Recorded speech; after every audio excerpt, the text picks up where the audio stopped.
Dominic is Boying got season 2, episode 14 of The Office, The Carpet. And I gotta say, one of my favorite episodes from season 2. It is just phenomenal, honestly. Sorry, I had to drink. I should drink it before every single video. So yeah, so we got The Carpet, which basically is somebody left a prank on Michael's carpet, right? And since Michael's carpet is, since his office is not usable, it goes back. It's an amazing episode.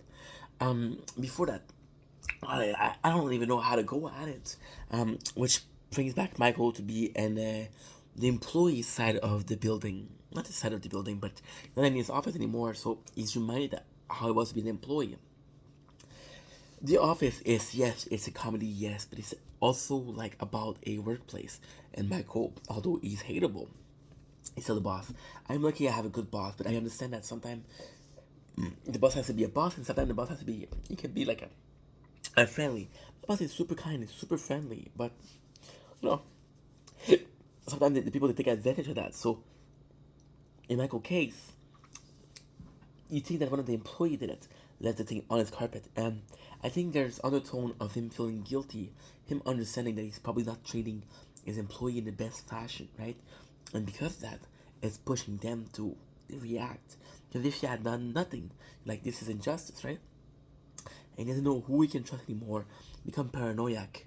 Um, so it's super fucking cool, and it's about him.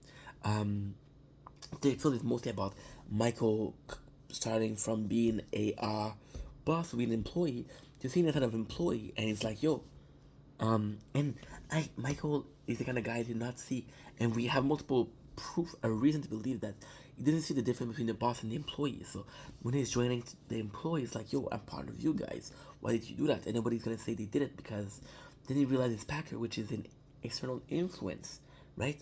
And there's a really sad scene at the end where when we learn it's Packers, you see the employees are disgusted with him because Michael is protecting Packer, and Michael was willing to throw anybody under the bus. It's like, yo, why are they messing with me? Then there's this really sad part where he asked the ex boss, hey, what'd you do? What did you do in this case? And the boss, like, yeah, it's hard. You can't be their friend. And he's trying to tell Michael how to be like a boss, and he give him the boss side of view. And Michael's like, nah, I can't do it. And it's funny because the ex boss, the same situation happened to him. And for Michael, it was obvious why that guy received this joke. It wasn't obvious to Michael being there. And Michael arguably is one of the is an horrible boss. Right? And it's a show, it's funny, but still there's under layer of it being like a very real situation about a boss who isn't like and people not respecting him. Right? Because sure he's your boss, but if you don't like him, then outside of work you don't get respect him. Right? And Michael doesn't understand that because he sees them as friend, as family.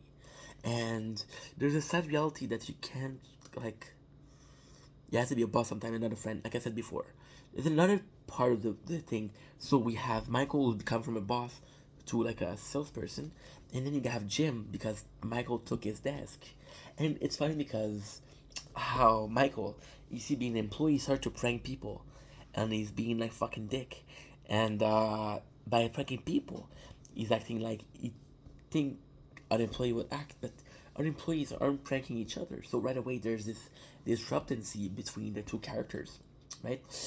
Other part is he takes Jim off at desk, so Jim has to be moved in the he has to be moved another place.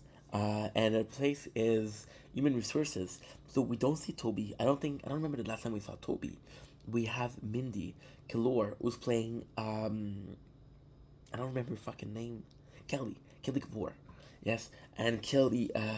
This is her introduction, and she's a huge part of the office. But Kelly is talking, and she's talking, and that's the character. And this, she plays like this. I don't say airhead because she's smart, but she's playing this valley girl who talk about gossip, talk about celebrities, about the latest celebrity gossip. She's talking about some things that really doesn't matter. But for Jim, who think he had a good place being set here, and for Jim, it's a downgrade because he was working with some people. He was sitting with his people. Then he has to sit with somebody who doesn't have nothing in common. And arguably, Kelly, although she's a great actress, the Kelly character is kind of annoying, right? And it's played to be annoying. It's played to be like that, right? And for Jim, it's a downgrade. So we're seeing Jim who often prank Dwight, which kind of resemble Michael pranking people, right? And him being downgraded and Michael being downgraded. So there's this imbalance in the office, and it's cool because again it's a workplace, right? So the episode in itself is good, and there's part where Roy and Daryl, they're taking their time, and if Michael was more likely would do a better job. They took their time. So I think it's super cool. Even when he called, he's like, "Oh, old boss, Michael lied, and say there's a problem with your pension. You have to lie to get the guy to come here." So Michael, there's a part of me that thinks he understands. It's not very like, you're just in denial, which sucks because if he was willing to admit that, yo, I'm not liked, then maybe he would be able to go above and beyond the stage where he is right now. So again, a lot of if, a lot of what, but super good episode. That episode was good too. So season 2 so far, pretty good, pretty fucking good, guys. Love you guys. Peace.